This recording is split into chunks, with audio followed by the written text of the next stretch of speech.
What's happening, folks? Welcome back to the 182 News Podcast. This is your host, poppincurbs.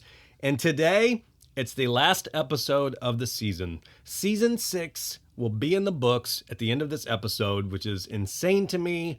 2025 is nearing an end. I know we're a few days away, but if I don't get this thing recorded today, it is not happening by the time Christmas break gets here with the kids.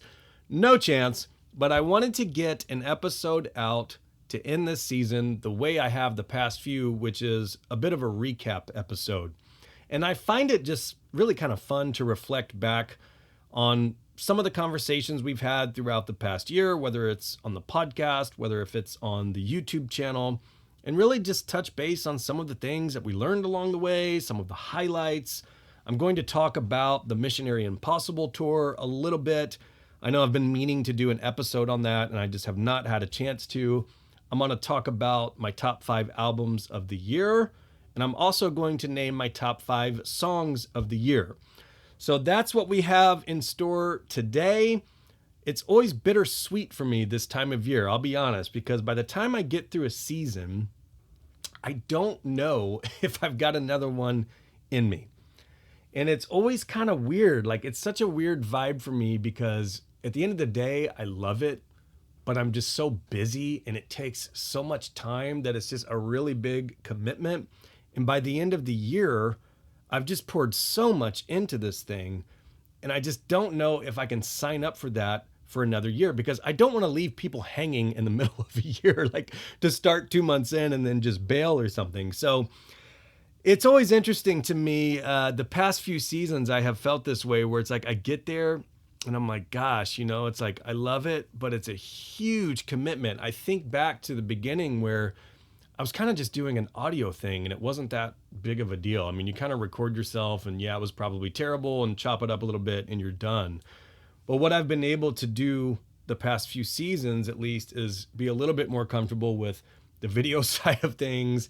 And then nowadays, like, everybody just wants your fucking reel. Like, you'll do a 2-hour interview and people just want a 20-second, not even a 30-second, they want a 20-second reel on TikTok or Instagram is like basically all that comes out of it. And so it's a long way of saying that it's just a lot of work that goes into this thing. And I just want to be honest up front where I'm like, man, I just don't know if I've got more of these in me.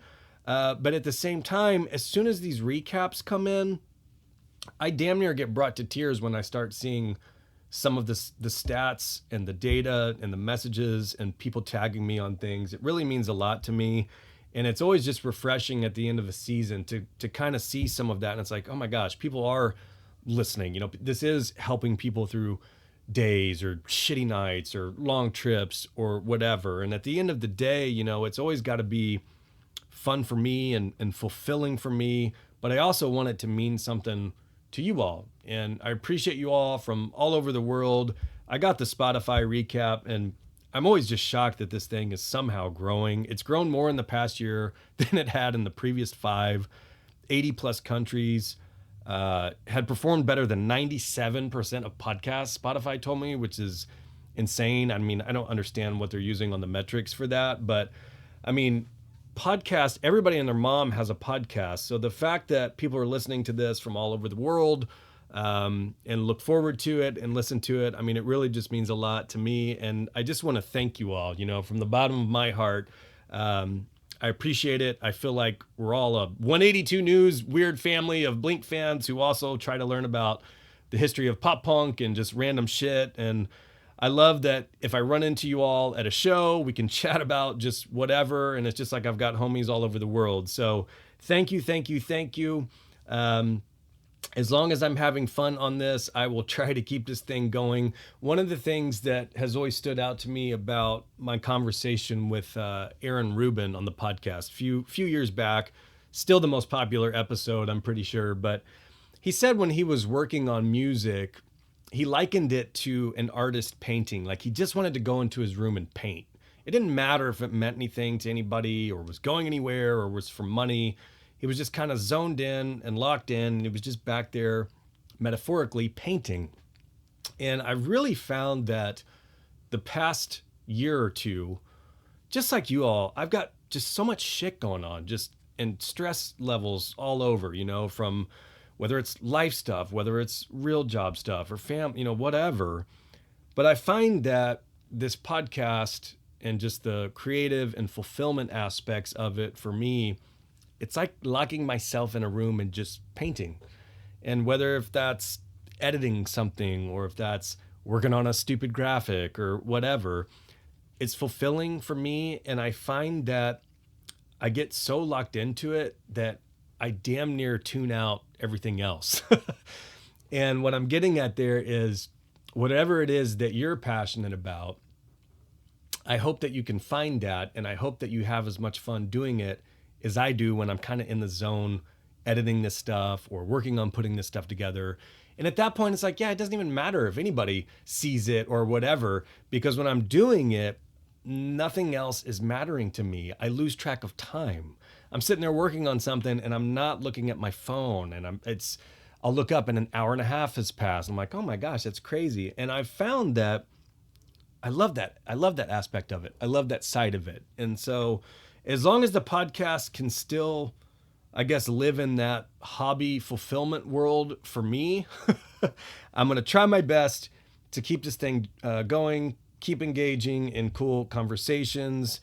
And I just always appreciate the feedback and support on this thing. And, for all the other creators that are out there, I mean, and this probably even goes to musicians as well, or any artist, there's a lot of times no monetary aspect to it. It's purely out of love and passion. And it always cracks me up. At the end of the month, I'll get a recap on my YouTube and it'll be like 10,000 people tuned into you this year from all over the world, or this month from all over the world. You did such a great job. And I'll look and they'll say, you made $2.28 or something stupid. And I'm like, this must be what it feels like to be a musician. And it's sad to me. Like, I wish people who are doing what they love could make a living off of it. And some do. It's probably rarer than you would think. But if you're out there creating and you're putting something out there into the world, I applaud you, because I know the efforts that go into this, and I hope it's fulfilling and fun. And as long as things can kind of live in that world, it's okay to have a half dream. That's kind of my thing. A long time ago, at first I kind of wanted to be a musician. That didn't work out. Then you kind of want to, like, I don't know, maybe have a talk show or just like be an actor. That doesn't work out. But if you can still do your hobby, still do things that you love, and even if it's a part-time or non-paying gig, or you just get a little bit of excitement out of your day, good for you. I'm happy for you. Keep doing it.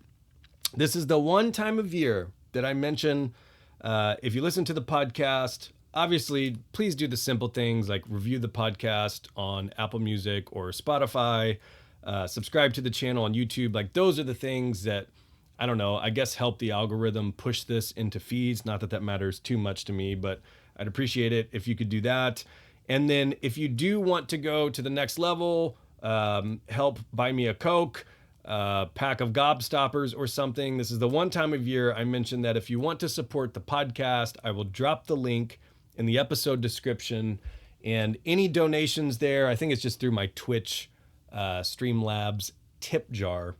Any donations there will go towards hosting fees for the podcast, or just buying me a Snapple or something like that. Always appreciate the support.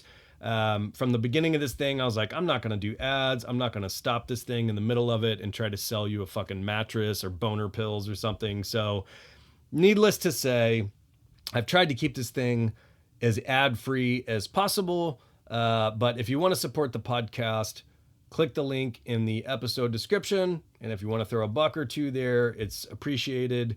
And yeah, it'll just go towards the 182 News annual fee of, I guess, hosting this thing and just getting it out there. So I think we've got the preliminary stuff kind of out of the way. Let's dive into what all we have kind of touched base on this last season. So we kicked things off with Brian Ward, who is a guitar tech for Newfound Glory. And at the time, he was actually teching for Ian Grushka as a bass tech. However, on the last tour that I caught them on, he was actually doing guitars for Chad and Dan. He had also dabbled with Cyrus's drum kit. So Brian's all around just wealth of knowledge when it comes to teching in general. Really appreciated his insight on that. And one of the things that I always love when I get to pick the brains of folks like this is, what's a typical day like? Like what's your day like? And what I want to be able to kind of pass along to listeners is not only the insight on that, but the ability to kind of appreciate the amount of work that goes into it. We show up at a show, either right at doors, maybe a little bit before if you're trying to get on the barricade. You enjoy your hour and a half at the show, drink a couple beers, do whatever you got to do. You're on and back to work the next day. But it's the crew that's there so early, staying late, setting up, tearing down. Don't typically get too much acknowledgement, may not even know their names, faces, who they are, but they're the ones who just go so above and beyond to make these shows happen for us. And I really, really appreciate it. And then the other side of that is if there are folks listening who maybe they want to get into this type of thing or have always dreamt of being out on tour with bands or whatever, I always hope in these conversations I can help kind of bring out maybe little bits and pieces of that to where you may say, oh, okay, yeah, that's exactly what I want to do. Or you may say, fuck that. Why would I ever want to do that? But either way, very insightful conversation.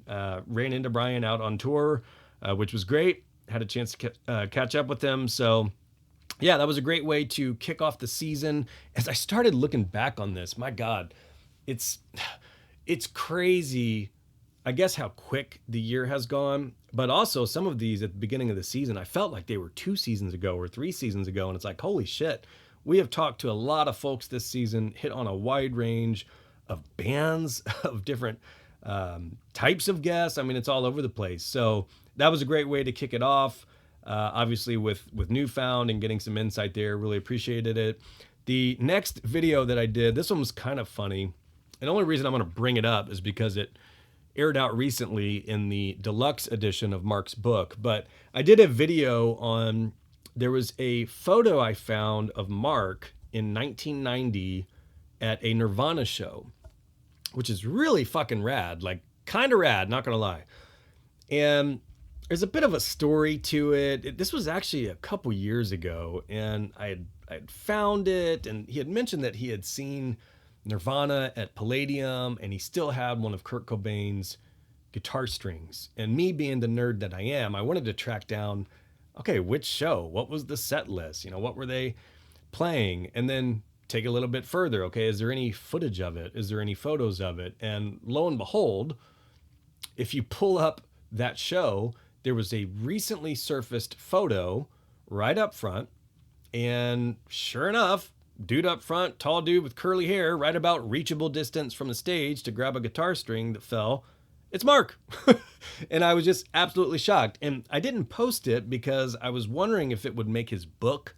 I felt like it would make a pretty rad picture inside, and at that point in time, I wasn't sure how many photos would be in Fahrenheit 182 or how much Nirvana was even brought up or that show or whatever. And lo and behold, when I found out it wasn't going to be in the book, I did post it and do a video on it because I felt like I found this, I should be able to post this.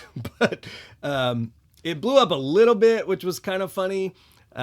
Just thinking back to it, the things that were funny to me is there was like a Brazilian news company, I think, that picked it up, and they were showing my face in the video, like on the news, but it was being translated. Like, I have no idea what they were saying. And the other funny thing that I just remembered is that Dale Earnhardt Jr. shared it, which is hilarious. He's really a big Angels and Airwaves fan, but also Blink fan, of course. But yeah, that was pretty crazy. And then what's cool is Fahrenheit 182 Deluxe just came out. Literally just got my copy in a couple weeks ago.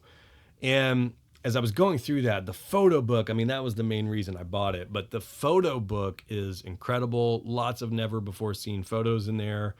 And this made it into that book, which is cool. So I posted that on the podcast Instagram probably last week, but that was pretty funny. We got into some Green Day history. And Q182 from the Sticker Strat crew is a wealth of knowledge when it comes to Green Day. They are one of those bands that obviously everybody knows them. Obviously everybody's listened to them. But it's fascinating to me when I try to take myself outside of like Blink world, how little I know about kind of some of the deep lore on instruments or, just random history about the bands. And I really got into Green Day and Green Day history about this time. And I really appreciated Q coming on. We did a series of episodes on Billy Joe Armstrong's famous blue guitar and multiple backups he had. Really laid it out. We got a ton of great feedback on that, and Green Day fans were actually really nice and stoked about it, which was cool. It's one of those things when you think about other bands and fan bases or whatever. I don't have the pulse on how kind maybe that Green Day community is. I mean, you would hope in the punk realm or pop punk realm, most people are pretty cool that I've encountered, but if I put something like that out on a 182 YouTube page, you never know how many people are going to be shitting on it. But those were great. There was a series of those. I learned a ton about the different versions of that guitar, how many there were, the fact that the original was a Fernandez and he's still playing it. And it really made me appreciate when I saw Green Day the summer prior, he played that. And now I know about the full history of it and why. And so I really enjoyed chatting with Q about that. We did multiple Green Day videos throughout this past year, and they were all met with, good feedback and such. So it's something I'm always down to learn about for sure. The Palladium benefit show. I'll tell you what, of all the shows that I will regret not going to, this has got to be up there. And I just couldn't do it at the time. Like, I think there was a work conflict and I couldn't. But yeah, this is the benefit show with Alkaline Trio. Really was foreshadowing what would come with the tour. But really the highlight for me there was Skiba coming out, of course. That's the clips that you'll see, the photos you'll see, had to be incredibly emotional in the building. And for him to come out, it's kind of a full circle moment, and to embrace with the band and kind of get the spotlight and perform Bored to Death with them. I mean, amazing. And a lot of folks I knew were at that show. And I guarantee you it was probably one of the best Blink shows they've been to in quite some time. So that was killer. We had on Tim Stedman, former art director at MCA Records, legend, man. Like, when I put together this podcast, there's probably a note on my phone that's like people I should try and bother the fuck out of and pray that I can get on this podcast. He was on that list. He was on it. Rick DeVoe was on it. Darren Doan was on it. A lot of those folks I've been able to chat with, which is rad. And then, of course, it's like Travis, Tom, Mark. Someday, maybe someday. But I really, really enjoyed this conversation with Tim. Really funny dude. I did not realize, I guess, how much of the cover art came directly from him. Even like to the extent of Dude Ranch, Enema, Boxcar Racer. Like, we learned that was Rick DeVoe's nephew on the cover of Boxcar Racer. Nobody fucking knew that before that conversation. He's also inside the Enema booklet, which is crazy. But yeah, Tim's a genius, man. Like, when I think back to that conversation, Tim was the mastermind, like, behind those covers. This wasn't the band coming to him with this thing fully plotted out. This is exactly what the album's called. No, this was Tim imagining this stuff in his head and making it happen. And one of the things that really stood out to me about it is it's part of what a major at the time, like MCA, provided to bands. You sign with the major and you have resources like an art director, like an art department, to be able to take care of that stuff for you. And it's just little things like that I don't necessarily think of all the time. But as I talk to these folks and you start to learn about the business and, I guess, perks with signing with a major or having label backing and things like that, it makes perfect sense. So that was an awesome conversation. Really enjoyed it. Hope you all did as well. He did Newfound Glory. A lot of iconic album covers came from that dude and his brain, which is pretty rad. We did some unboxing videos with the Fender Starcaster, Tom DeLonge's Shell Pink model. I love that guitar. I really, really do. It took me a little bit. When I was starting to play it, I had been back on Strats for a while, playing my sticker Strat mostly. And I kept hitting my finger on the bridge and like the pickup. It was just weird. Like, I guess getting acclimated to where the pickup is and the body, the bulkier body. But now that I have played it quite a bit, I love that guitar. And then to be able to play Mark's Jaguar, it has the slim neck. It has a jazz profile neck, which to me is just night and day. I can never play a P bass. Don't know that I'll ever buy one of those again. I really, really love the new Jaguar from Mark. I know that new hot pink one on Hi, My Name is Mark has the same neck specs. So I guarantee you I would prefer that over the old one I have with the P-bass neck and the block inlays. So yeah, always rad to be able to pick up a new guitar and then to unbox those on the YouTube channel. It's funny, I start doing those unboxing videos and people think it's an unboxing page, which I wish it was, but I'm not dropping a G on every new guitar that comes out just to unbox on YouTube. It's fun. I wish people would send me free ones to do that. I'd do that all day long, but yeah, it's kind of funny because I did a few of those this season and I don't even know, I think I did one prior, the Hi, My Name is Mark one, which people still yell at me about that one because I didn't plug the bass in. It's kind of funny. The next interview we did was Seb Barlow of Neck Deep, and I was stoked for this one. I had been bothering Seb about one for quite some time. Was able to chat with him about Neck Deep history. I think most of you probably know because I talk about him quite often, but huge Neck Deep fan. I run the Neck Deep News Instagram page. It was just enough history and vinyl and kind of niche fan base that I decided a couple years back to split that off and not necessarily flood the 182 News Instagram with Neck Deep stuff as much as I wanted to, but I still try to, on the podcast, at least pull in different bands now and then, just because you kind of run out of Blink stuff to talk about. That'll be a theme that will come up again, but yeah, to be able to chat with Seb about Neck Deep history. I mean, there's really nobody better to chat with about this stuff other than basically him and Ben are the only two who have really been there since day one. So to be able to pick his brain on just the start of Neck Deep and just nerdy stuff, like, were you going to be named anything else? Who actually played on the Rain in July cassette? And to be able to go album by album with him really meant a lot to me. I'm very appreciative of his time. I know over on the Neck Deep News Instagram, I mean, obviously, if you're a huge fan of Neck Deep, which is what I'm trying to, I guess, kind of do over there, is build up a community of the hardcores. Certainly a treat to be able to listen to Seb kind of dive through the history of Neck Deep. So that one was super rad, dream come true for me, for sure. Next, we had something that was just long awaited, the release of Fahrenheit 182. And this was a 3-hour, and I want to say 20-minute podcast, and I feel like it gave me PTSD of editing a pod because I think there was a couple months there where I didn't put anything out. And in fact, after that, I did a spin-off series we'll get to where I did like 10-minute episodes.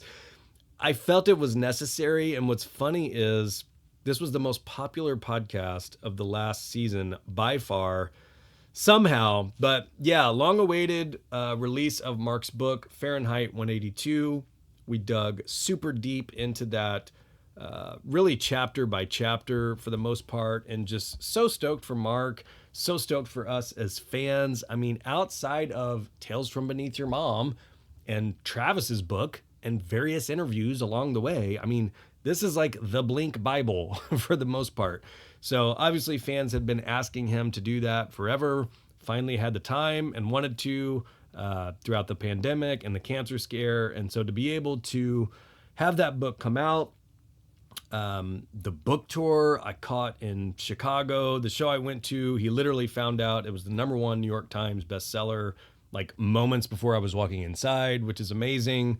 And I just couldn't be more happy for him and the fan base. It was an incredible read. I have a copy I got from Mark. I think he wrote to Poppin, Blink-182 Forever. I just got goosebumps saying that. at the end of the podcast, as you all know, I typically ask the guests, if there's one item you could save forever in a zombie apocalypse, what would you grab? And honestly, the more I think about it, it might be that. Just really incredible. And yeah, even though that was a 3-hour pod, and I feel like I trimmed out like 20 or 30 minutes.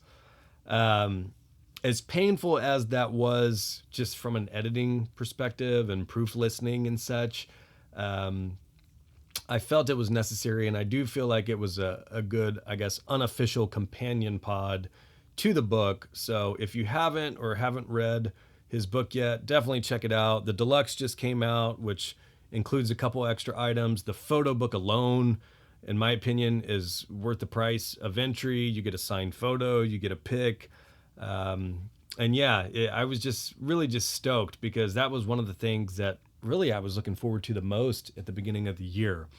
After that, as I just alluded to, I kind of hit a period where I was trying to figure out what the fuck to talk about. I get into that. It's like, I never really have a game plan. Like, I will never wake up and say like, okay, on today's podcast schedule, we're going to talk about this. I kind of just wait and see what inspires me, or what hits my radar, or what just, I don't know, comes up in my brain on a whim. And I was just kind of getting to the point where it's like, okay, how much can I talk about Blink-182? Like, we've been doing this for 6 seasons. I really hate bothering people on the podcast. And the funny thing is, as much as I pour into the interviews, and you coordinate them, and you record them, and then you edit them, and then you put them out, and you promote them, and you build the graphics, you do all this, it's like, really, the data shows that the episodes I do standalone are more listened to, more popular, which is kind of crazy to me. But I was kind of running out of shit to talk about, and I wanted to talk about other bands, and I really kind of had a point where I was like, okay, yeah, this thing's growing. Yes, people listen, but it's like, do I want to be, I guess, tied into the Blink world at all times? I had tried to talk about, I guess, different bands and the Green Day stuff. And it's like, maybe this makes more sense to do kind of a short form, smaller, I guess, series or sideshow, or smaller, shorter episodes. And lo and behold, I came up with Poppin' Land. And this actually reminds me, I need to do another Poppin' Land episode.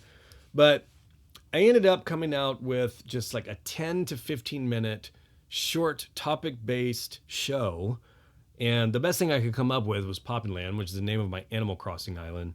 And it's really a pardon the interruption ripoff, where I just want to talk about just quick hitters in either just the rock or pop punk world typically. And I really had a lot of fun with it. And so I think there's been 3 episodes out. And for me, it's just a quick way to get a pod out and get something up on the YouTube channel and talk about other bands. And I also started feeling that I really want to use whatever platform I may have. Not that it's huge, but people listen. And I want to pay it forward and show other bands love. That's one of the things that, especially the older I get and the more I do this podcast, it's like show love, get love. It's like I pour so much into this, and who's actually showing me love? Like, who's actually doing rad shit for me? And it's like, at the same time, I want to be able to show love to bands that perhaps could get a boost from that, or like get some eyes or attention on people that I think are like giving it their all, or just rip, or just I want to support. And so it's really a fun way for me to bring attention to just some of the other things going on in the pop punk world, as well as to kind of highlight upcoming bands, or I guess smaller bands who have hit my radar. And I just have fun with it. I think I'll probably keep it going just like this, as long as it's fun. So check that out on the YouTube channel if you haven't.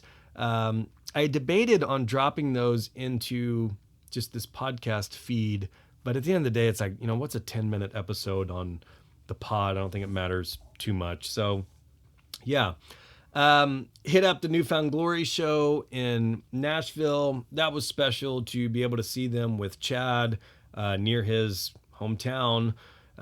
It's always special at this point when Chad can catch a show and play with them. And so to be able to see the debut of 100%, which was their newer song at the time, kind of a smaller hometown show. He was surrounded by tons of friends and family. And then obviously to be able to kick it with Ian before the show was awesome. So that was a bit of a highlight for me. I'm trying to remember when that was. We're probably getting into May or June-ish at this point.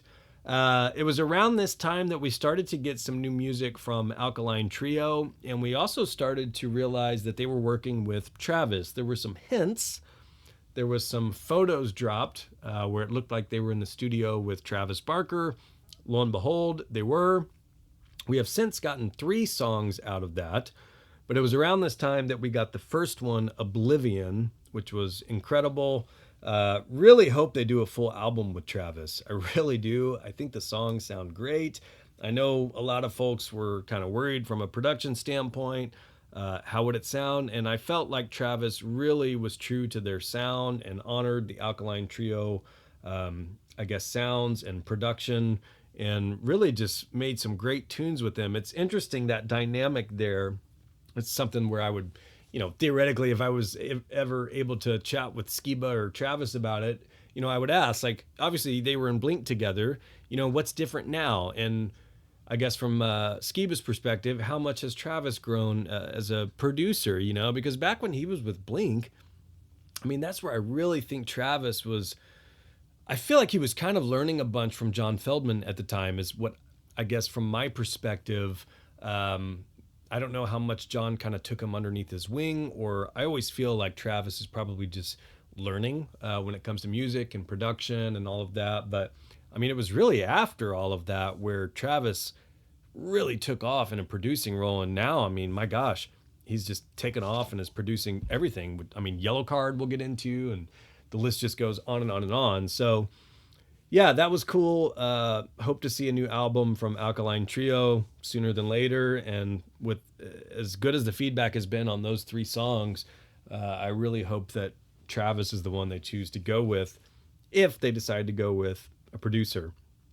We chatted Blink 9 versus One More Time. I want to do some more of these. I want to do like Enema versus Takeoff, head to head. And it's funny, this was with a friend of the podcast, Mike DeMonte. It's funny because on paper, you may think, oh my gosh, One More Time is so much better than 9, whatever, or, whatever side of this you're on. But I'm telling you, the way that the matchups align sometimes, you'll get a song up against one, and it's just like, oh my gosh, I think at the end of the day, 9 actually beat One More Time for me, which I probably wouldn't have predicted going in, but just with the way that the songs aligned and you have to pick one, that was a fun exercise. And it's all subjective and just a fun way to talk about the band. Around that time, I had caught 311, band I enjoy, at least for the most part. It's interesting because when I was younger, I was always a big 311 fan right around Transistor. I just remember like skateboarding and listening to 311 at the time, and the Alien logo on the album before that or whatever. It may have been a couple albums before that Blue album. But when I saw them live, it was fascinating to me how much of their discography I hadn't really listened to a ton. Like, I feel like I always listened to the releases, but I just didn't know a lot of the songs. Same thing happened for me with Lil Wayne when he opened for Blink. I was like a huge Wheezy fan, but when he performed, like, I don't know 70% of these songs. It's kind of interesting. But a band that opened for him, Sitting on Saturn, came on the podcast, and that might ring a bell because in my conversation with former Blink-182 manager Rick DeVoe, probably the best episode of the podcast, to be honest. At the time, he had just returned to managing bands, and this was one of the bands that he was managing. They were called Sitting on Stacy. So that was a fun conversation. Again, I like being able to show love to some of these upcoming bands and just pick their brain. What you find is almost all of these bands love Blink in some capacity or have a Blink story. So it's always fun to me to pick their brains and ask about what inspired them or their favorite instruments or whatever, but then of course get some Blink talk in there. And one of the things that stood out to me about that is Hoyt, their guitarist and lead singer, he was at a Palladium show in 2013 for Blink, the Untitled Anniversary shows. I was there, and Rick DeVoe was there. So it was kind of a full circle moment there. And it was also interesting to learn that Pierre of Simple Plan had produced for them. Fat Mike of NoFX had produced for them, and actually Hoyt was working with Fat Mike on some things. So yeah, pretty rad conversation. Enjoyed that one. Around that time, I had went and caught a Linkin Park show. And this is one that I had debated on talking about this on the podcast for quite some time. Obviously, with a new singer in the band, with Chester being replaced by Emily, it was quite divisive. And I felt like I could speak on it a little bit because it reminded me of Skiba and Tom, like that situation where you have such an iconic voice and band and just legend being replaced. Now, obviously, completely different circumstances, but it was interesting to me. And I felt similar when I went to the show. I really didn't know what to expect. I had never been able to catch Linkin Park live. I had one chance. I actually had tickets to a show with a friend of mine, and it was during the Meteora tour, which is my favorite album of theirs in hindsight. And the show was canceled like 20 minutes before the show. I mean, and what sucks is this probably would have been like the sickest show ever for me. And thinking back, Chester, the word was Chester was sick. I don't know if he was hungover or what.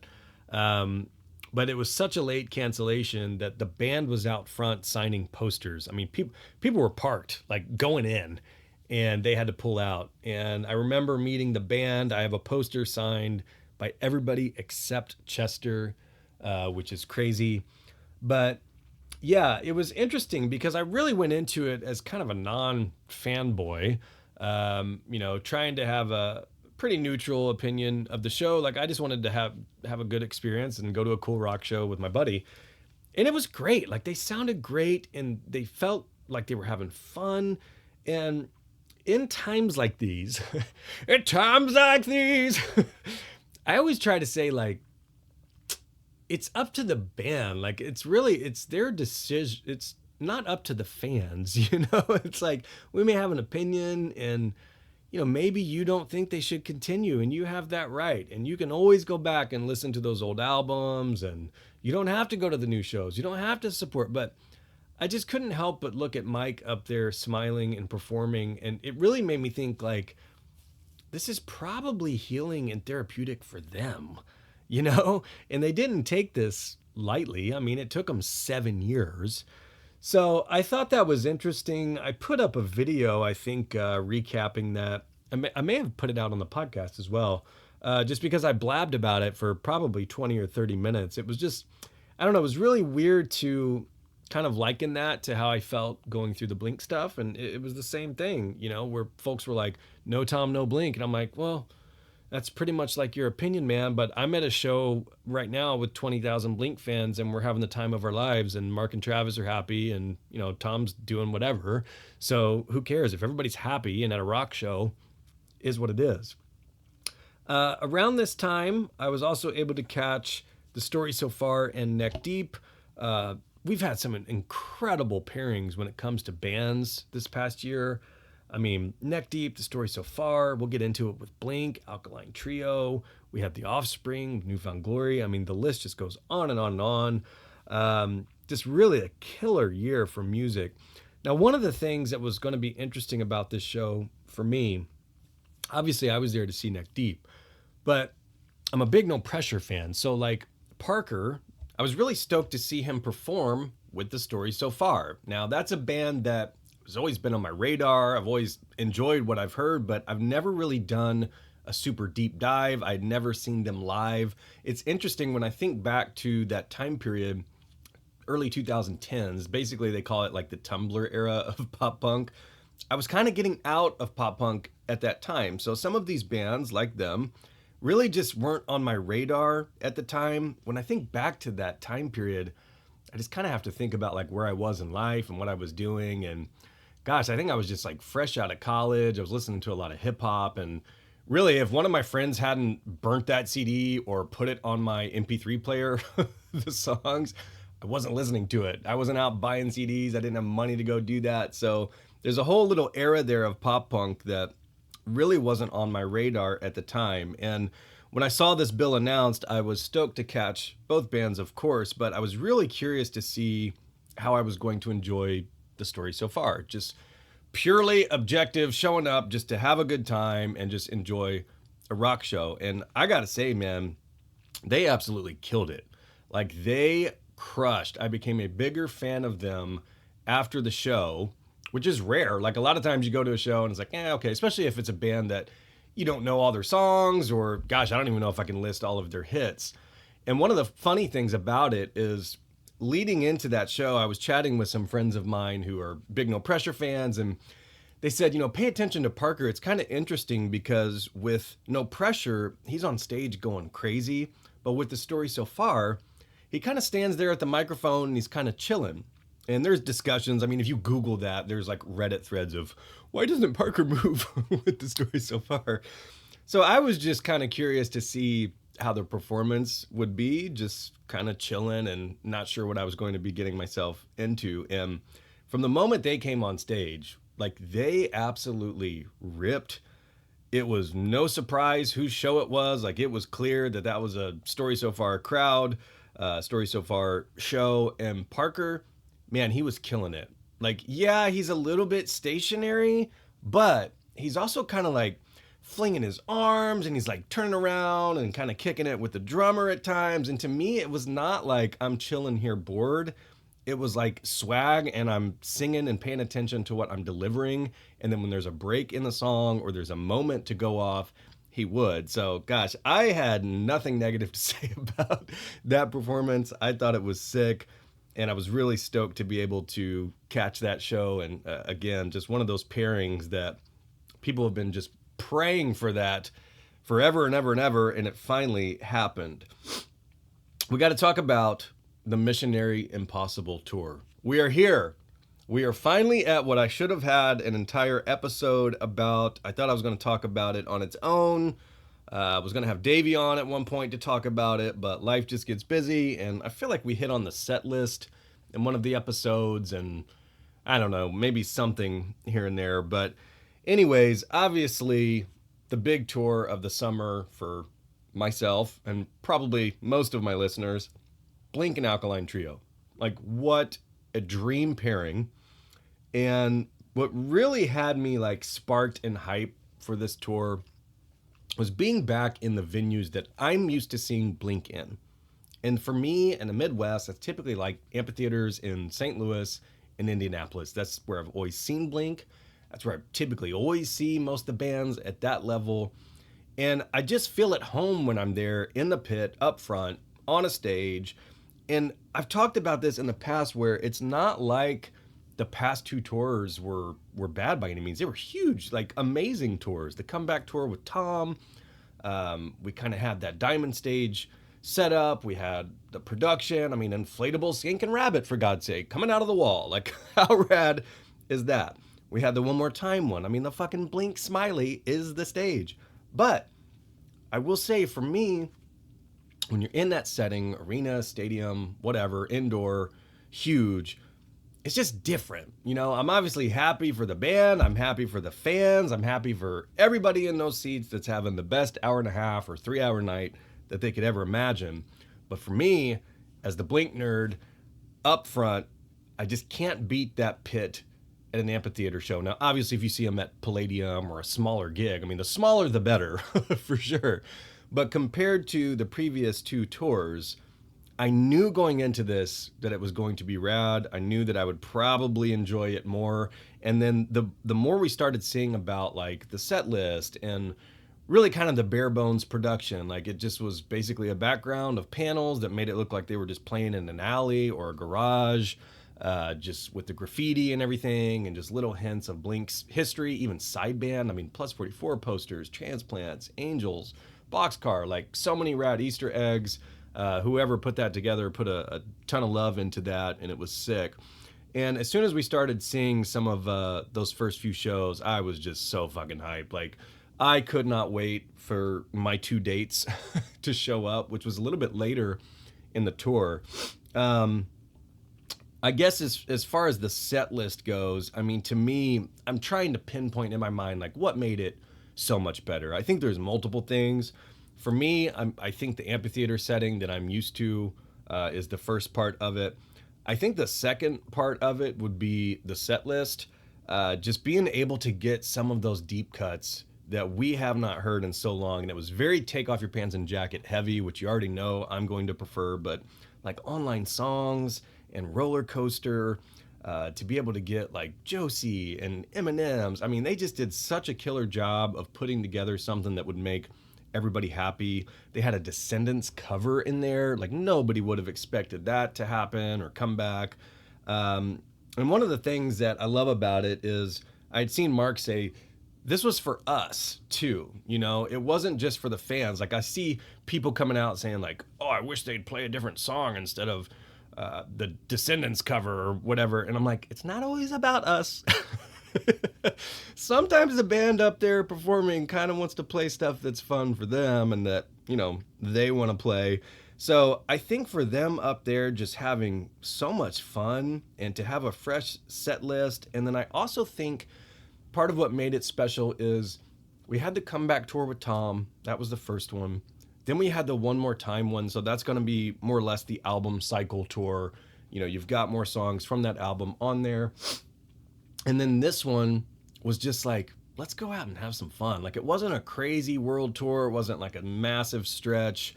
It was just kind of a short, more or less like late summer, August, September tour. And then you've got deep cuts you can throw in there, stuff they haven't played in years, stuff they had never played. So it's just like, okay, I think for the fans and for the band, it was just such a rad take. And then for me, as I was thinking about it, I was thinking about just how, I guess, happy, you know, from our perspective, Blink seems to be at this point in time and just how much fun they were having. And I really had to think back, and it's like, gosh, I don't know that they have been this much in sync or just, well, in sync, that's funny. I don't think they've been, I guess, this happy or all on the same page probably since 2000.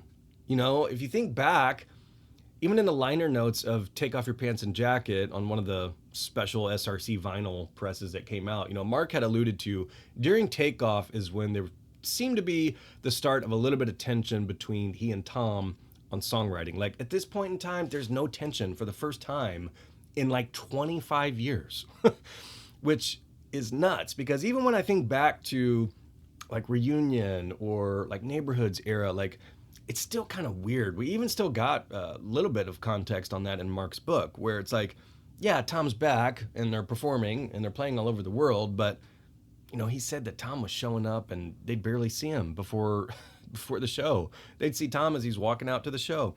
So at this point, it just feels like their friendship is just completely repaired. And it's almost like they've time hopped back to 99, 2000. I mean, they all look great for their age. I mean, they're all having fun. I mean, they're playing old songs that the fans love. And I think just seeing them on stage, they just seemed happy. And Tom was doing his little dances around, like going off, going crazy. And yeah, I mean, just thinking back, even compared to the past few tours, and then obviously pre-California, thinking back to some of the shows I had seen with Tom, 2011, 2013. I mean, it was some of the best performances I've seen, and they just felt like a unit there on stage where everybody was just up there having fun. And you can't always say that. And, you know, as fans, you don't always see that. There's plenty of bands out there who are performing on stage and put on a great show and fucking hate each other as soon as they get off stage. But I thought these shows were incredible. I was able to catch Indianapolis. I went to, that was actually the day after the Neck Deep show. Excuse me, I think I'm getting a cold. So that was great to be able to see, you know, two of my favorite bands back to back, really three with Alkaline Trio up there. So to see Neck Deep and The Story So Far, and then the very next day see Alkaline Trio and Blink-182. Saw so many friends. Like, that is one of the takeaways for me that was so fun about this summer and these shows is I saw so many friends, like friends of the podcast, Blink friends online that I've just chatted with for years, never been able to meet in person. Had a ton of people coming up to me at the shows, like saying what's up, appreciate the podcast, the videos, whatever, which is always rad. Like, I just love talking about bands I like and Blink-182. And so to be able to walk into a random amphitheater and be able to connect with you all and then just sync up as a group of, 15,000 people having the best night ever, screaming out the songs of our favorite band. Like, it's just the best, I mean, I really, really try and cherish these things, especially with Blink, because I know what it's like to go through droughts where either Tom's gone or the band's not playing or whatever. And so I really try to like stay in the moment at these shows. Even to the point where it's like I don't drink at the shows because I definitely want to remember them. I'll drink after. But yeah, it was just such a killer show and killer tour. I mean, the indie show, like I was able to kick it with Mark before, which is obviously super rad. Something I'll remember forever. And then to see them in St. Louis, like some of the other openers, like Drug Church was super dope. End It was dope. I mean, the VIP museum stuff, to be able to see Mr. Green. He played Mr. Green, the Ernie Ball Music Man Stingray that had been basically tucked away since, he played it once on Twitch when he busted it out a couple years back during the pandemic. But before that, I mean, last time he had used it was literally tracking Enema of the State. So, I mean, from a nerdy perspective, I mean, it was just wholesome. Like, it was really, really cool to be able to see the Akane or Akane, the anime looking guitar that Tom busted out, like to be able to see the debut of that. And then he turns it around. Like as soon as he came out, I knew it was a new guitar. And I knew that it obviously kind of looked like the natural Gibson he used to play. So I felt like it was probably honoring that in some capacity, who knows. But then at the end of the song, he turns it around and it's the anime logo, the OG Blink anime logo. I have it tattooed. I've done videos on this. Like, I love that logo so much. And to be able to see the debut of that guitar, and then for Tom to show it off to Mark, and Mark tell the origin story, I was just like, my jaw was just on the floor. I'm like, what the fuck is happening right now? This is absolutely insane. So I just can't say enough about how rad the fucking Blink tour was. Like, I'm sure all of you who went probably had a killer time. I mean, it seemed like the fans were finally just like, I really didn't even see anybody bitching about the set list. I saw a couple Hope comments here and there, but it's like, my God, if you're complaining about this set list, I don't know what the fuck to tell you. Because especially like playing to this size crowd, I mean, I don't know how else you could really pair that thing together to make it any more rad and to cover all the bases from the early stuff to the current stuff. I mean, my God, what can you ask for? After that, so the big project for me on the channel and really just from a personal perspective, this kind of went on, I think this went on almost 2, probably even close to 3 years. So I did a ton of stuff on the sticker strat, Tom's White sticker strat, as most of you probably know and are probably sick of hearing about. And I started thinking about like, okay, what do I want to do next? Now, I don't want to spend a ton of money, but I want to have like a to-do. I like a little project. If I can tie in Blink and a guitar, then it's a perfect pairing. And I started thinking about Tom's first guitar with Blink, the Red Squier, the one that nobody talks about. It's a very important guitar. Like, this was the first guitar with Blink. It's what he tracked Cheshire Cat with, Buddha, Fly Swatter, 21 Days, like all the early stuff. There's very few pictures of this. And I set out to try and recreate this thing. I had only seen a couple online, most of which, were great attempts for what was out there. But I wanted to be able to hone in on like, okay, what's the best we can do with the stickers and the history and the model and all of that. And none of that stuff was documented. And it took me forever to track down the right guitar. It was an early Squier made in Korea that I was able to kind of track down. And, I'm looking at the headstock and I'm looking at the different photos and I'm chatting with the Sticker Strat crew. Shout out to those dudes who are helping me just kind of nerd out about some of this stuff. And long story short, I was finally able to get this thing in hand. We identified as many of the stickers as we could, 99% of them. With the help of Davey, we were able to also source some of the originals and then recreate them, obviously get them made. And then I put together what I feel is like a guide, is my hope, is that if somebody wants to recreate this thing, they have the blueprint there to be able to do it.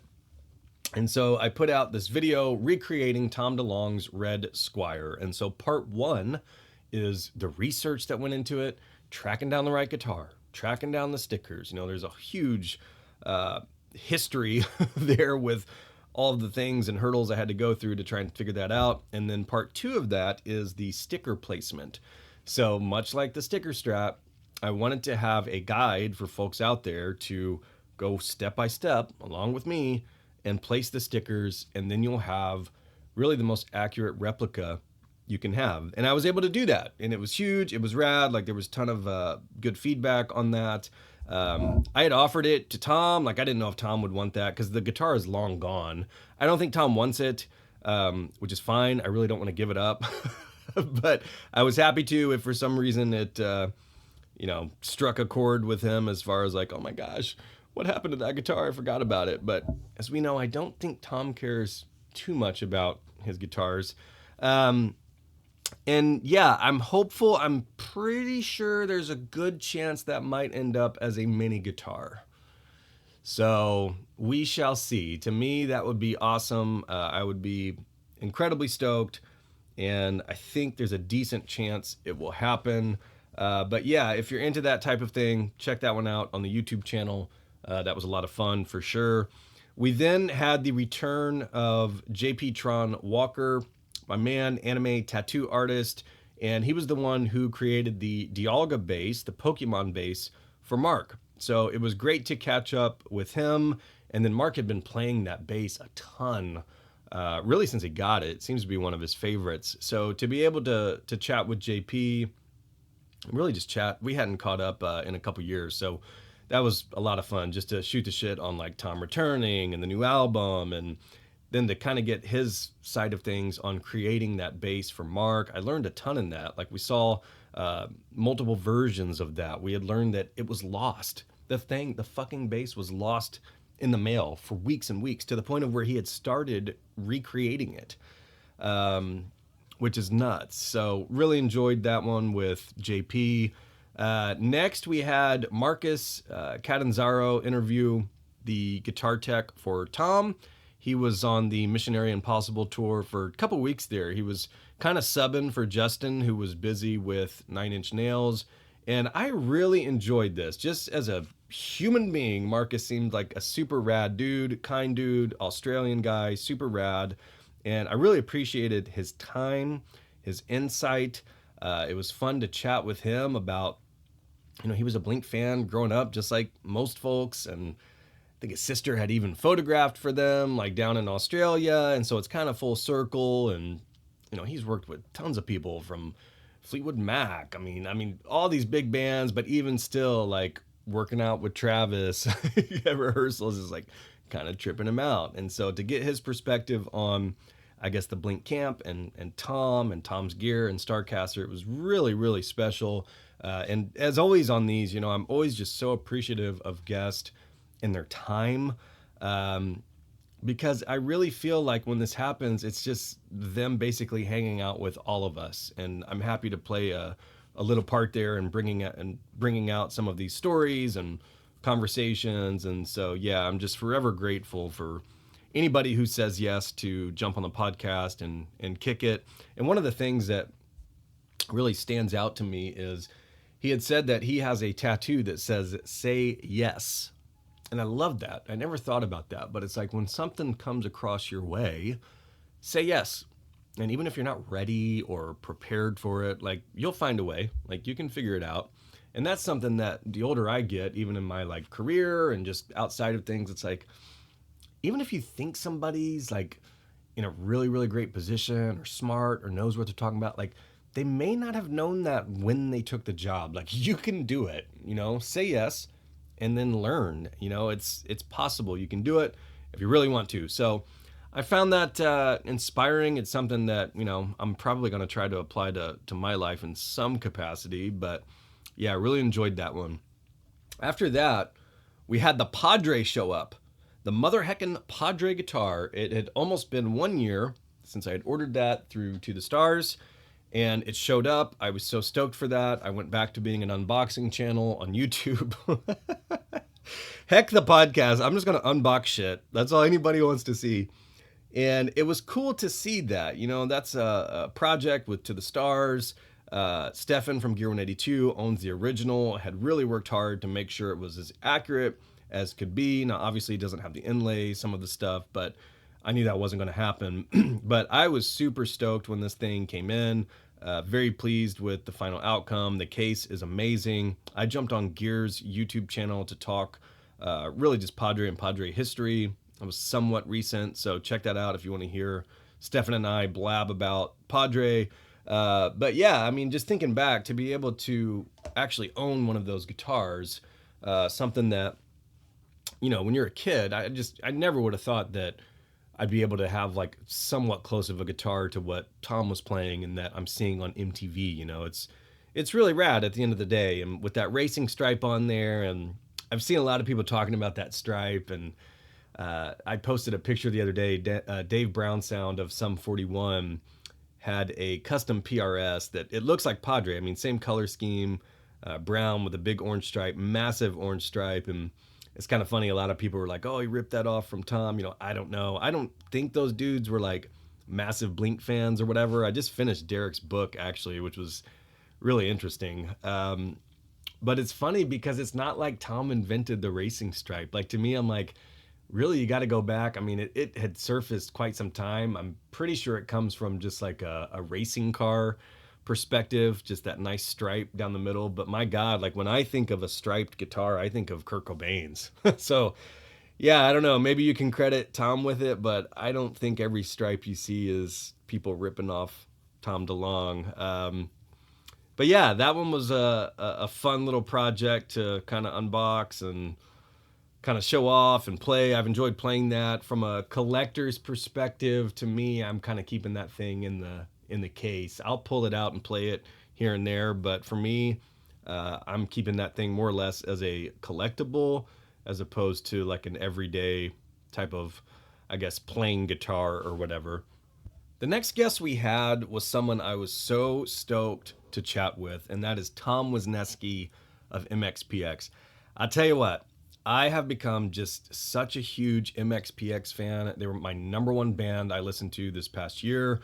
I cannot stop listening to them. I've finally, in the past like week or two, been able to put on a different band, but I have been on such a kick with them probably since I've interviewed Tom, and I just really appreciated his time coming on and sharing some of the early days of MxPx and the history there, him joining the band. There's so many parallels there with Blink-182, like both formed in 92, both had a founding member replace, both worked with Steve Kravac.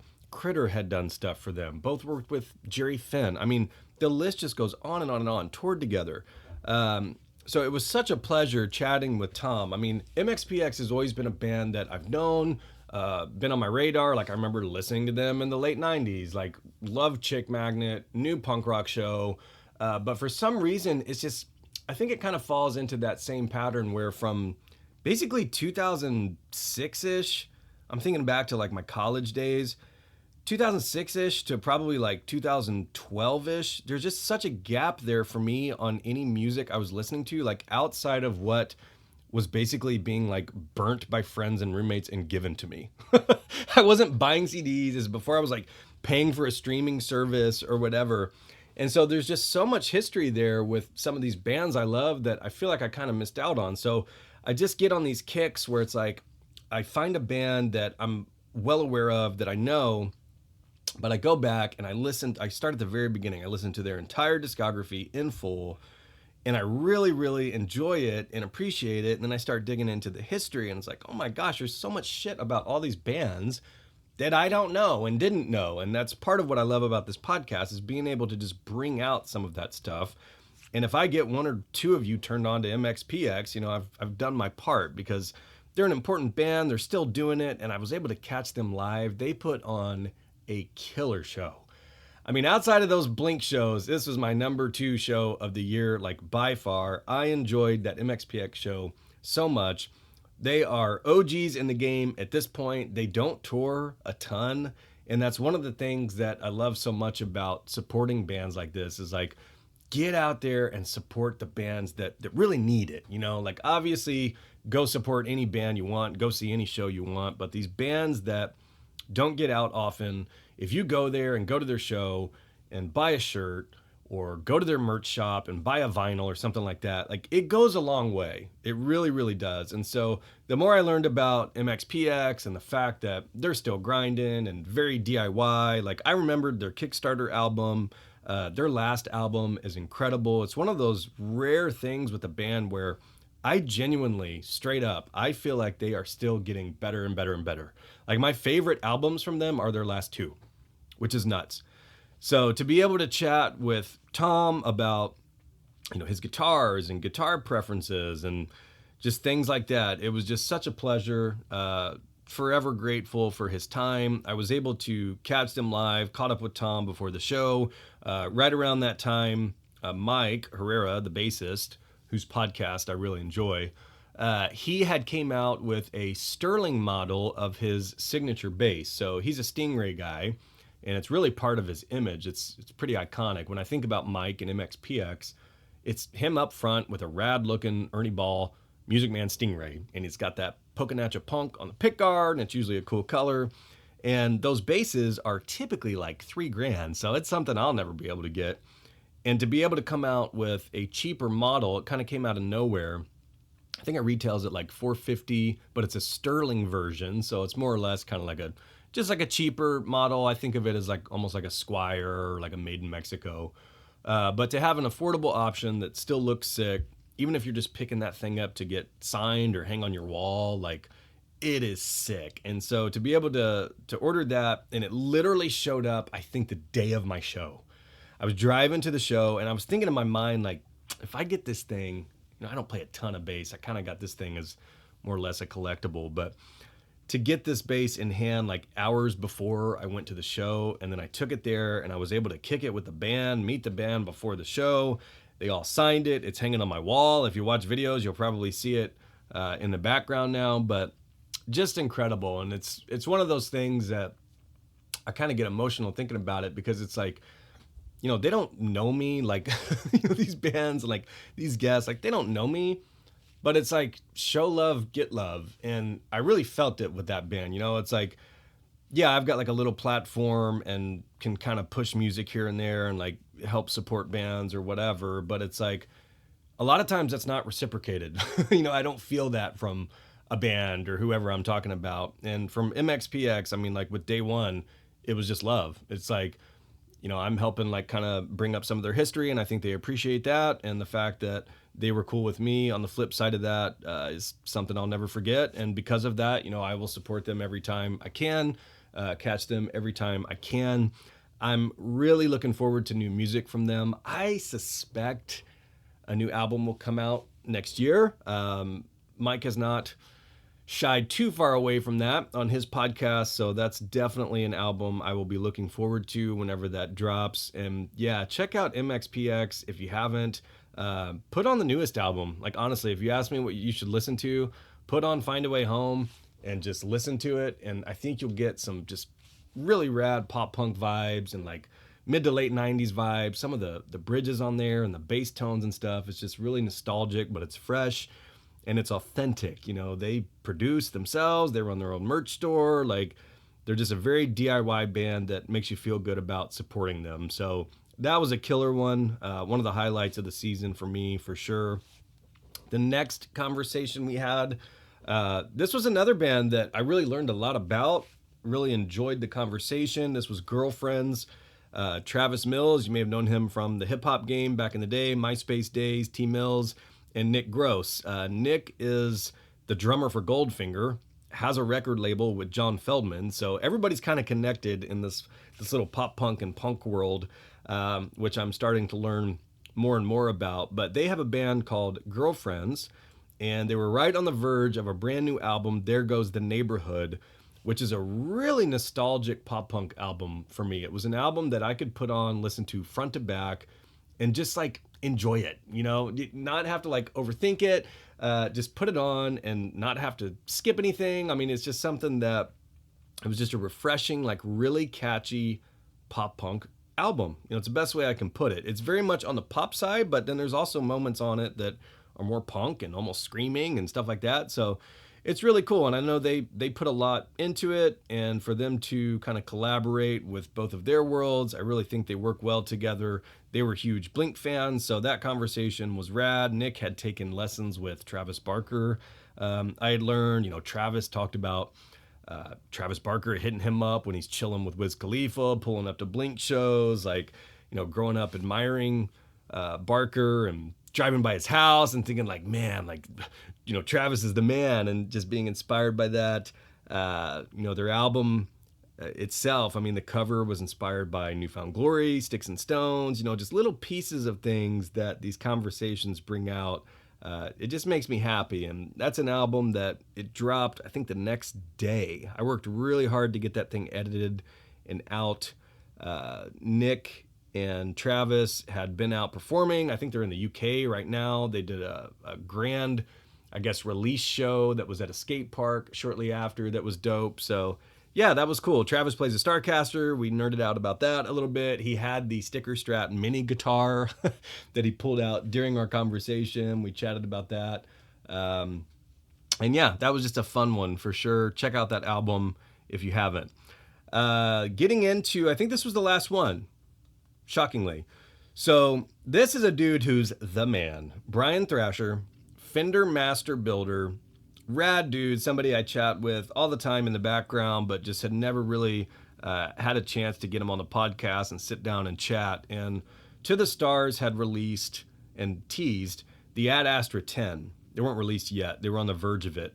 And the Ad Astra 10 were limited edition guitars, one of one Fender Starcasters, and they were customized by Brian and Tom, and they were going to be released, believe it was that Black Friday, and it was going to be a bloodbath. And it was just perfect timing. I was chatting with Brian about it, and I was like, dude, let's talk about these because it's perfect timing. Not that it needed any more hype, not that my little channel did anything to help those sell out. They were going to be gone in 5 seconds regardless, but I wanted to kind of help get the backstory out about these, and to have Brian on chatting about his process, how it came together. Really, we chatted about even just building Tom's original Starcasters. Like, there's just gold in this conversation from his perspective, and just really enjoyed this one. Those went on sale, sold out immediately. I had actually tried. Like, I had one in the cart, and if it would have let me check out, I would have done it. I would have done it, and I would have just figured it out. I would have sold the podcast to whoever would buy it. But these things went so quick. They're actually just starting to show up in the hands of, whatever 10 folks bought them. And I just posted one the other day, actually. I'm so stoked to see these, and I'm stoked for the folks who get them. Like, are you playing them? Are you throwing them on the wall? Because it's really interesting from my perspective. Obviously, it's a pretty high dollar amount. I mean, $3,500. That's a high dollar collectible if you're just going to throw it on the wall. But it's also a piece of art from both Brian's perspective and Tom's. Tom's doodled on them. He signed them. So if you get one and you're cool with me posting it on the podcast page, by all means, please send it over. Happy to credit you, of course, or not credit you. Some people don't want credited, I find. They don't want people bothering them or DMing them a million times about trying to buy shit. But yeah, what a rad project for sure. So yeah, that kind of wrapped up, I think, as far as like highlights of the year for me, as far as episodes, guest we had on, and just looking back on that, I'm like, my gosh, I don't know that I can do any better than that, folks. Like, I've got such a crazy mix in there of like solo episodes and Blink stuff and like Blink adjacent and just guest and from the instruments side of things, from just pop punk side of things, like new guitar. Like, I don't think I can do any better than that. I really don't. So for those of you who listen to this, as always, I appreciate it. I appreciate the support. I think we can end this episode with, we're going to go through my top 5 albums, which I did put on YouTube. So if you've watched that already, that will be the same. But I am going to also hit on my top 5 songs, which has not been released anywhere. That will be a podcast exclusive. So let's go for it. Top 5 albums of the year for me. This is something that I always like to just reflect on. No shade. It's just me looking back at my Apple recap like everybody does, and really just looking at, what did I enjoy listening to the most over the past year. Sometimes this stuff catches me by surprise, but I just look at the data. So number 5, I have Girlfriends, There Goes the Neighborhood. Like I mentioned earlier, really just a refreshing pop punk album, something you can put on, feel good pop punk, front to back, and being able to chat with them and hear a little bit about the TLC that went into it, I really appreciated. There's a song on there called 1999 that is an absolute banger. Goldfinger's on there. I mean, the whole 9 yards. So if you just want to feel good, kind of nostalgic, more on the pop side of pop punk vibe, play that, jam it. I think they're playing some shows, so if they're near you, try and support it. Number 4, this was an album I had been waiting for 18 years. The Starting Line, Eternal Youth. And when they released their first song, Sense of Humor, it was a banger. Circulate came out, banger. I really think my favorite song on the album is I See How It Is at this point in time. But what I love about this is it felt like they made the album they wanted to make. The more I hear Kenny talk, I really don't think he gives a fuck about like radio play or charting or anything like that. So I think this album is a refreshing take on, I guess, the genre, in that there's some grit to it. Like, it's rough around the edges, which I appreciate. So yeah, number 4, I've got The Starting Line, Eternal Youth. At number 3, I've got Yellow Card, Better Days. So obviously, when I heard Travis was producing this, my ears perked up quite a bit, because Yellow Card is a band that I thought was done. Like, I hadn't really thought about Yellow Card in several years. I mean, trying to think back to what their last album was. Like, I thought 2016-ish or something, they were supposed to be done. But to get that lead single, Better Days, like, okay, this is out, it's rad. It's obviously hitting my algorithm just based off of Travis producing it. And I thought that song was an absolute banger. Honestly, the follow-up to that was great. And then when I was looking at the track list, you see Love Letters Lost with Matt Skiba. That song rules. And then shockingly, because I don't typically sway too far on the pop side of pop punk, but there's a song on there with Avril called You Broke Me Too that is so good. It's so catchy. So I find myself just listening to those 4 songs off that album over and over and over. Really happy for them. It seems like they've had quite a bit of a resurgence among, I guess, their fans and just pop punk fans. And any band that's able to get back out there and perform and have a comeback album that's successful, it's awesome. They just announced a tour with Newfound Glory next summer, so that's going to be sick. Coming in at number 2 is a band that, gosh, I tell everybody about this band, Arm's Length. This was the follow-up album to their debut. This is called There's a Whole World Out There. And of all the albums that dropped this past year, I was really looking forward to this. They had such a strong first album.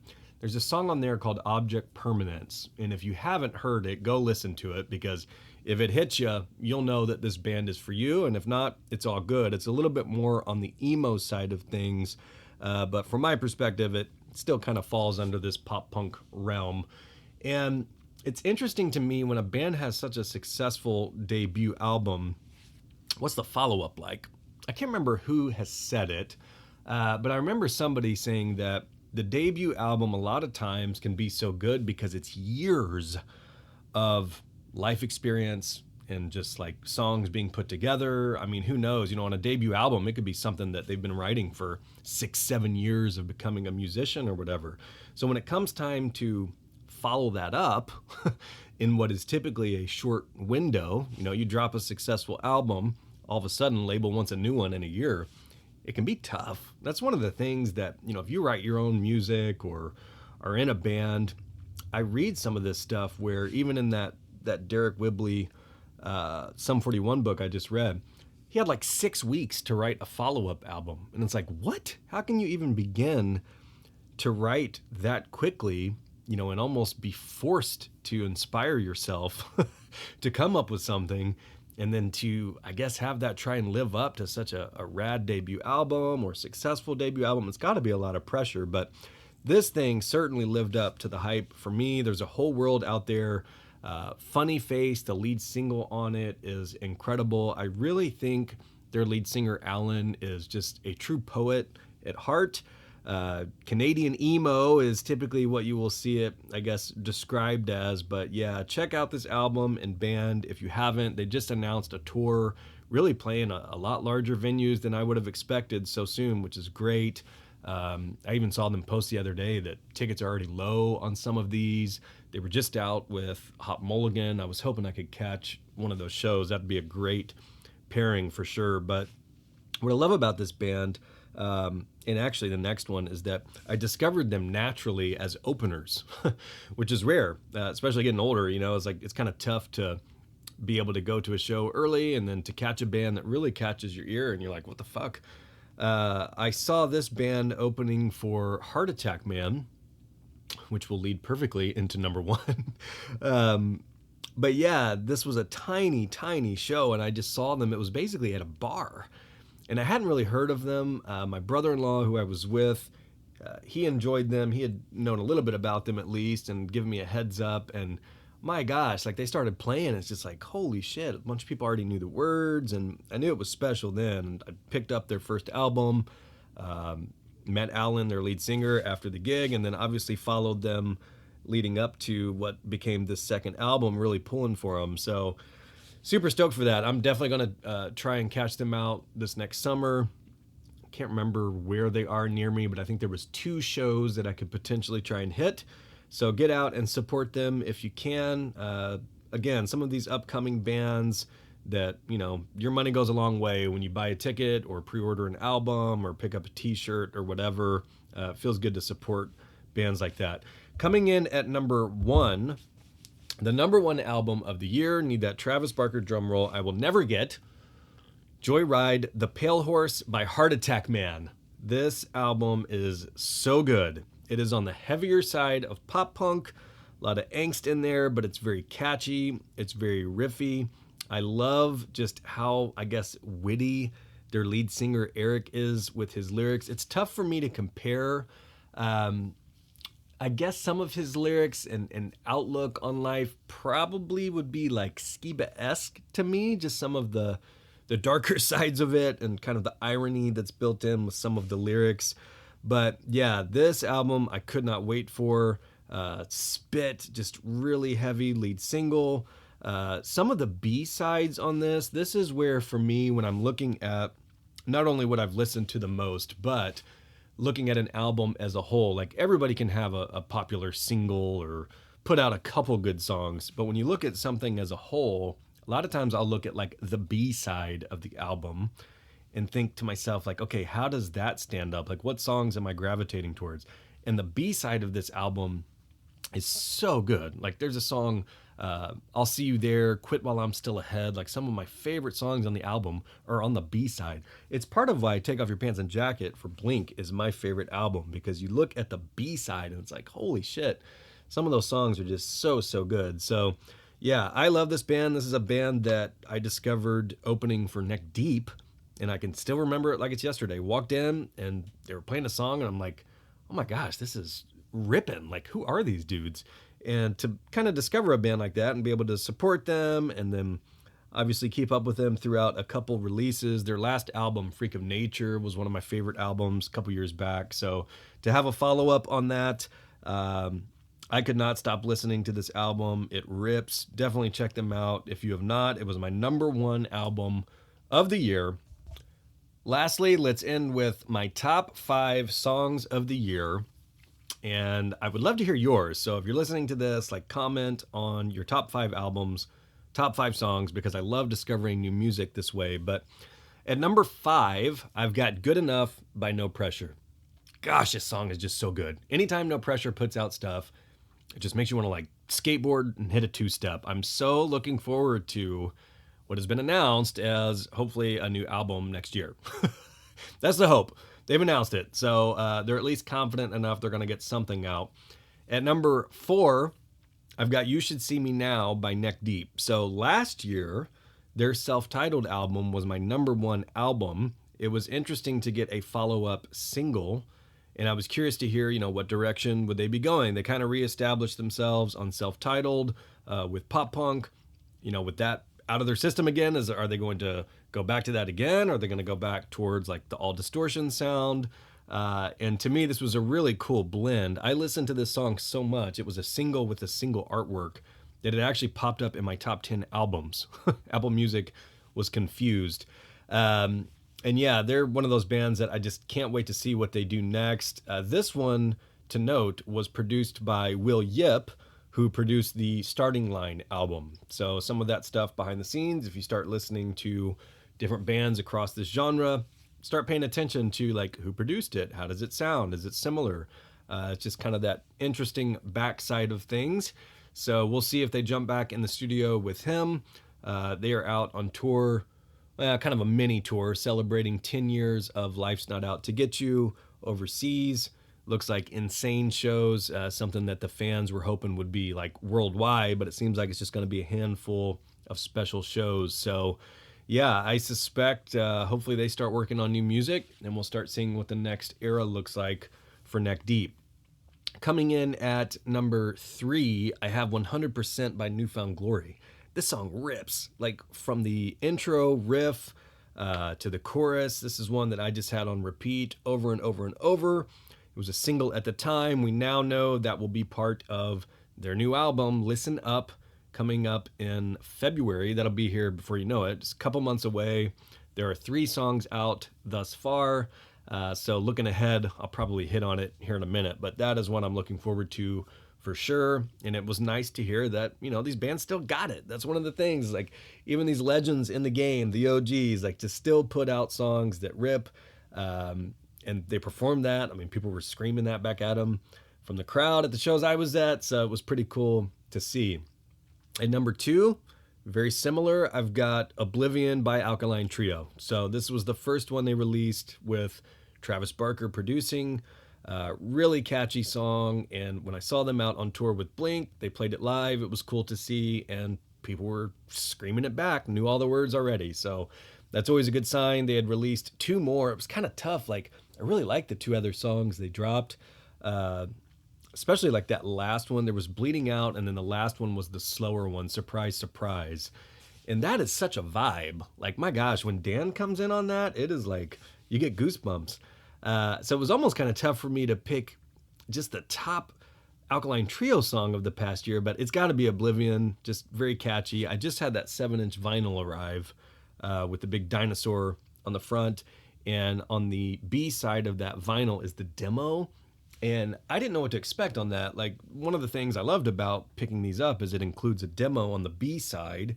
And some of us, you know, for the hardcores, you kind of like hearing how the song came together. And gosh, this thing is as raw as you would ever imagine. It's even more raw than I would have guessed they'd be comfortable releasing. I mean, it sounds like the voice memo that Skiba recorded it with on his phone or something, which is pretty crazy. But yeah, it's still, even stripped down and bare, it's still catchy, and it still has that just like vibe to it, and the melody's there. So I always love seeing how these things come together. I wish more bands would release things like that. You know, there's probably different perspectives on if you should do that or not. Some bands probably don't want to sound, I guess, that raw or shitty.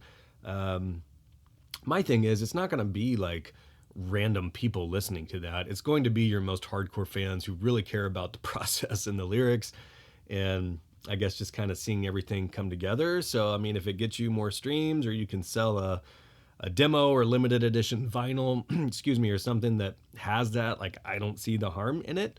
And for me, that was one of the determining factors on picking up each of these 3 7-inch vinyl from Alkaline Trio. So kudos to whoever thought that was a good idea. It is. Coming in at number 1, and it was by a landslide, is Arm's Length Funny Face. And my gosh, this is just such a killer song. I had listened to it over and over and over. I don't even have the screenshot in front of me from my Apple Music, but it was number 1 by a mile. Again, just one of those bands where if you're an elder emo or ever wore a studded belt, you will probably enjoy this band. So check them out if you haven't. And yeah, looking ahead next year just a little bit, just to kind of put a finishing note here on this podcast, I just want to look ahead briefly at the albums coming out that I'm looking forward to. So it would be No Pressure, Newfound Glory for sure. I mean, that one has a release date in February. Really hoping MxPx. I suspect they're going to be dropping a new album. And then, yeah, you start thinking ahead about like, okay, are we going to get new Blink? I mean, to me, the One More Time era is complete. What's going to be next? Surely at least a song, maybe, right? Maybe some shows? I don't know. We shall see. I've seen a couple tours announced. As I mentioned earlier, the Arm's Length Tour. Check that one out. Newfound Glory and Yellow Card. So hopefully there's going to be some more of those released. I saw like The Offspring are touring with Bad Religion. I think Descendants are out with Frank Turner. So there's some shows popping up. Hopefully we get some more announced somewhat soon. Starting to get that time of year. It's pretty crazy. But yeah, I think that's going to do it for the recap episode. That will be the end of season 6. So as always, if you made it this far, appreciate the support on the channel, whether it's the podcast or the YouTube channel. Just if you can, do me a favor, rate, review the podcast, subscribe, like, do all the things. And as always, I appreciate it. And if you want to go the extra mile and buy me some gobstoppers or help support the hosting fees of the podcast, I will drop the link in the episode description for the little tip jar. And you can buy me a monster or buy me some sprees. Okay, this was fun. I suspect will be renewed for season 7. Not sure when, but we shall see. Hope you all have an incredibly amazing holiday season. Enjoy time with your friends, with your family, and we will talk soon. Thanks.